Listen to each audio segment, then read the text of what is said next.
डाली डाली फूलों की तुझको बुलाए रे मुसाफिर मेरे उत्तराखंड में। बादलों की ओर के ओढ़नी वादियां गीत सुनाए मीठे मीठे मेरे उत्तराखंड में।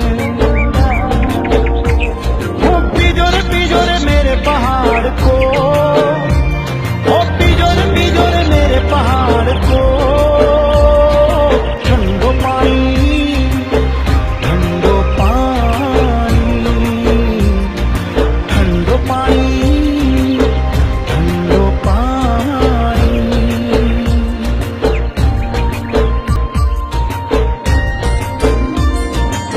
तो दगड़ियों, बंदरों ने बहुत परेशान कर दिया है, लंगूरों ने परेशान कर दिया है और इनको भगाने के चक्कर में मैं आ गया हूँ चल के यहाँ तक।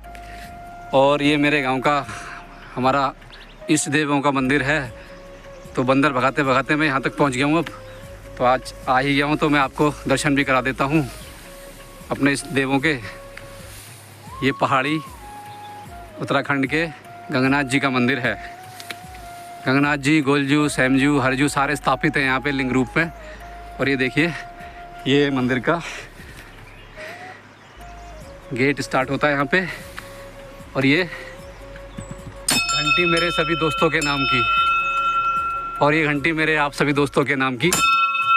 जय हो गोलजू, गंगनाथ जू, सैमजू, हरजू महाराज। तो चलिए दोस्तों, देखते हैं, दर्शन कराते हैं गोलजू के। मैं आ तो गया हूँ यहाँ पे। ये घंटी भी आप सभी दोस्तों के नाम की।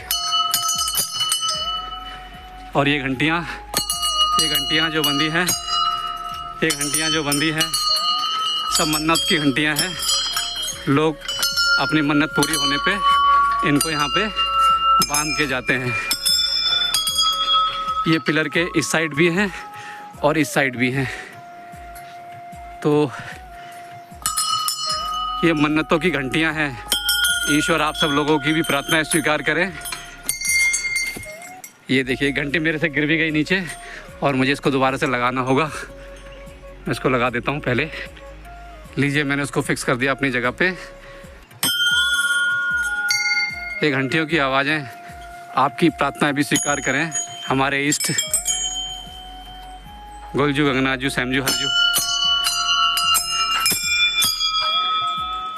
गंगनाथ जी महाराज। तो दोस्तों, ये आ गया हूँ मैं हमारे गांव के इष्ट देवों के मंदिर में। तो ये मंदिर का प्रांगण है जो इस टाइम चौमासे की वजह से बहुत सारी घास से ढका हुआ है। घास बहुत ज़्यादा हो रखी है और इस पर चलना थोड़ा सा मुश्किल हो जाता है। पता नहीं चलता कहीं कुछ जंगली जानवर, सांप कीड़ा ना हो। और ये मंदिर के खूबसूरत सुंदर सुंदर पेड़, ये बहुत साल पुराने हैं। कोई 100 साल पुराना है, कोई 50 साल पुराना है, कोई 150 साल पुराना है। और कुछ पेड़ तो काटे भी जा चुके हैं जो 150-200 साल पुराने थे। ये इसलिए काटे गए हैं कि मंदिर के ऊपर ना गिर जाएं। तो इनको मंदिर के साथ में होने की वजह से काट के हटा दिया गया है। तो ये हमारे गंगनाथ जी का मंदिर, और मेरे हाथ में दूर रख देता हूँ इसको। मंदिर के अंदर तो जा नहीं सकता इसको लेके, गंगनाथ जी नाराज़ हो जाएंगे। जय हो गंगनाथ जी महाराज। ये सभी हमारे इष्ट देव यहाँ पे लिंग रूप में स्थापित हैं। प्रणाम प्रणाम। मेरे सभी देखने वाले दोस्तों, दगड़ियों को भी आप अपना आशीर्वाद दें, उनकी मन्नतें पूरी करें। तो ये लिंग रूप में स्थापित है गोलजू, गंगनाथ जू, हरजू, सैमजू सारे महाराज एक साथ। तो ये गांव का हमारा लोकल मंदिर है जो बहुत दिन से चाह रहा था मैं आप लोगों को दिखाऊं, मगर दिखा नहीं पा रहा था। तो दोस्तों, अभी मैं पूजा का सामान कुछ लाया नहीं हूँ कि पूजा कर सकूँ, दिया जला सकूँ या कुछ दिया धूप कर सकूँ। तो आपको नज़दीक से दिखा देता हूँ महाराज का मंदिर।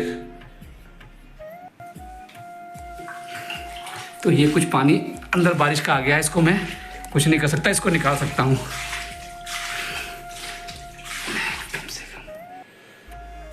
मंदिर में थोड़ा सा चौमासे का पानी था, उसको थोड़ा सा मैंने साफ़ कर दिया है।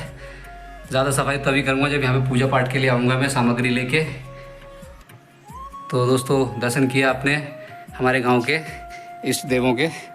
तो अब मैं इनके दरवाजे को थोड़ा सा बंद कर देता हूँ ताकि कोई जंगली जानवर इसमें ना घुस सके।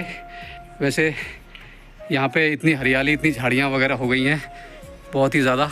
ये यहाँ का रसोई घर है। जब यहाँ पूजा पाठ वगैरह होती है तो खाना वाना बनाया तो इसी में बनाया जाता है। तो चूल्हा जला के लकड़ी का लोग बनाते हैं अंदर ही ताकि बारिश वारिश से बचे रहें। झाड़ियाँ इतनी हो गई तो यहाँ पे रात को क्या दिन में भी रहते हैं। यहाँ पे बाघ भी होता है, तेंदुआ, लेपर्ड जिसको आप बोलते हैं, लेपर्ड यहाँ पे होता ही है। और जंगली सूअर भी यहाँ होते हैं। इन झाड़ियों में उनका बसेरा होता है। और खैर चिंता की ज़रूरत नहीं है, हम लोगों को बाघ, चीतों इन सब से डर तो लगता नहीं है खैर। और वैसे भी मेरे पास इस टाइम एयर गन है जो मैं बंदरों को भगाने के लिए लाया हुआ था। तो ये मन्नतों की घंटियां हैं साहब, महादेव आपकी इच्छाएं पूरी करें। आप सब लोगों को सुखी रखें, स्वस्थ रखें, खुश रखें, आपकी मनोकामनाएं पूर्ण हो। आपकी मनोकामनाएं ईश्वर पूर्ण करे। देखता हूँ पिछली बार कुछ पेड़ लगाए थे इस पिलर के ऊपर जाने के लिए, बोगनवेलिया की बेलें इसके ऊपर जाएं ये सोच के। अरे हाँ, ये तो हाँ स्वस्थ है, ये पेड़ लग गया है मेरा।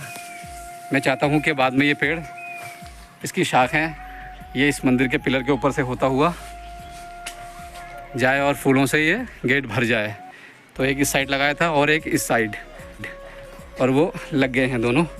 और ये भी लग गया है शायद, हाँ ये भी लग चुका है, देखिए वाह मज़ा आ गया।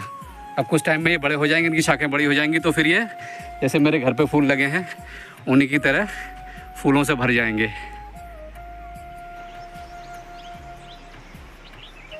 और जब बात मंदिर की हो तो घंटियों की भी होनी चाहिए।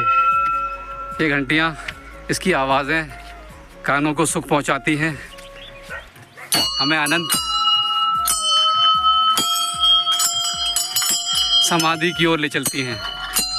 इन घंटियों की आवाज़ें आपको भी सुख पहुंचाएंगी। सुनिए इन आवाज़ों को और महसूस कीजिए एक सुखद अनुभूति का एहसास कीजिए। कितना शांत वातावरण है यहाँ का कि और इसी मंदिर के जस्ट थोड़ा सा ऊपर सैम जू का मंदिर है। ये भी लोकल देवता हैं हमारे, सैम, इनको सैम देवता बोला जाता है। तो ये भी इनका छोटा सा मंदिर है। अच्छा, पुराने ज़माने से बनाए हुए हैं, इनको इतना छोटा बनाया गया है कि आदमी इनके अंदर झुक के घुसे, जो भी इसके अंदर एंट्री करे तो उसका सर झुके अपने आप ही। तो ये सैम जी का मंदिर है। ये भी हमारे लोकल देवता हैं, गांव के रखवाली करने वाले गांव के लोकल देवता। जय हो सैम जी महाराज की। इनकी घंटियाँ भी इनके पास हैं और मैं भी कोई पूजा सामग्री नहीं लाया हूँ जो मैं दिया बत्ती कर सकूँ। अचानक से आ गया था बंदरों के पीछे पीछे, तो सोचा अपने दोस्तों को इनके दर्शन करा दूँ। जय हो सैम जी महाराज। वलगरिया सोगनो वलगरिया जजुले ढकनी जजुले सुननी। जो भी देख रहे हैं, जो भी मेरे दोस्त जुड़े हुए हैं, इन सबका अच्छा करना, भला करना। तो दोस्तों ये नीचे वाला प्रांगण था गंगनाथ जी का मंदिर और उसकी छत दिख रही है, और ये ऊपर सैम जी का मंदिर, और ये इस तरफ हमारे घर, ये इस तरफ हम लोग के घर हैं। वो नीचे वाला घर मेरा, वो जो थोड़ा सा दिख रहा है, कम दिख रहा है, इसकी टीन शेड दिख रही है, उसके बगल वाला भी, वो टीन शेड वाला भी। तो ये हम लोग के घर, और ये हमारे घरों से हमेशा ऊंचे स्थान पर इन देवताओं को स्थापित किया जाता है। इन इस देवताओं को हमारे घर से थोड़ा सा ऊंचे स्थान पर, जहाँ पे हम लोगों के घर हैं उनसे ऊंचा होना चाहिए स्थान, वहाँ पर ये स्थापित होते हैं। चौमासे में हरियाली इतनी है कि चलने में भी डर लगता है। कुछ जंगली कीड़ा मकोड़ा, बिच्छू, सांप वगैरह कुछ भी निकल सकता है, जोक वगैरह। तो अरे यहाँ पे भी मैंने कुछ पौधे लगाए थे। ये भी बोगनवेलिया का एक पौधा लगाया था मैंने, ये भी लग चुका है। ईश्वर ने चाहा तो जल्दी से बड़ा भी हो जाएगा, और लगाया था मैंने, ये भी लग चुका है। ईश्वर ने चाहा तो जल्दी से बड़ा भी हो जाएगा और फूल भी देगा। कुछ पौधे केली के हैं, इसको आप लोग क्या बोलते हैं? हम इसे केली बोलते हैं, केली का फूल। तो बहुत घास हो रखी है, और घास बहुत है। और यहाँ पे ये धूनी जलती है जब हमारे कोई आयोजन होते हैं, पूजा पाठ वगैरह होती है। इस टाइम ये घास से ढक गया है चौमासा, अपनी अपनी चपेट में सभी चीज़ों को ले लेता है। हरियाली, घास, नेचर, जब नेचर अपने रूप में होती है, जवानी पे होती है, तो हर चीज़ को ढक देता है, कुछ दिखाई नहीं देता है। तो ये धूनी है, ये धूनी जलती रहती है। इसकी राख, ये धूनी की राख हमारे लिए भभूति होती है। हम इसे भभूति के तौर पे यूज़ करते हैं, इस्तेमाल करते हैं और विश्वास करते हैं गांव वाले, पहाड़ी लोग। जैसा कि मैंने बताया कि ये चीड़ के पेड़ बहुत बहुत पुराने हैं। इनकी हाइट कम से कम 100, 120, 30 फीट होती है। और मैं आपको नज़दीक से दिखाता हूँ। बहुत ही यूज़फुल पेड़ है हम लोगों के लिए, पहाड़ियों के लिए। तो ये बहुत सारे थे यहाँ पे, आधे से ज़्यादा काट दिए गए हैं। कोशिश ये की गई है कि दूसरे नए पेड़ लगाए जाएं, क्योंकि ये बहुत ऊंचे हैं। ये सारे खूबसूरत पेड़, जहाँ पे पेड़ ज़्यादा होते हैं ना पहाड़ों में, समझ लेना चाहिए कि वहीं पे मंदिर है, क्योंकि मंदिर प्रांगण में पेड़ों को बहुत ज़्यादा लंबा छोड़ दिया जाता है, इनको कोई काटता नहीं था। अब ज़माना ऐसा आ गया कि लोग मंदिर के पेड़ भी नहीं छोड़ रहे हैं। तो ये एक त्रासदी है इस सदी की। पहले इन पेड़ों को बहुत ध्यान से रखा जाता था। तो दोस्तों, आज गंगनाथ जी, सैमजू, हरजू के मंदिर के दर्शन के बाद, जो अचानक से बंदरों के पीछे भागते भागते मैं यहाँ पे आ गया, तो मैंने कराए, कोई प्री प्लान नहीं था, तो ये हो गए। तो अब मैं आप लोगों से इजाज़त चाहता हूँ। दोस्तों, लाइक, कमेंट, शेयर, सब्सक्राइब ज़रूर कर लीजिए। आगे भी बहुत सारी चीज़ें दिखाता रहूँगा। आपका दोस्त अरुण।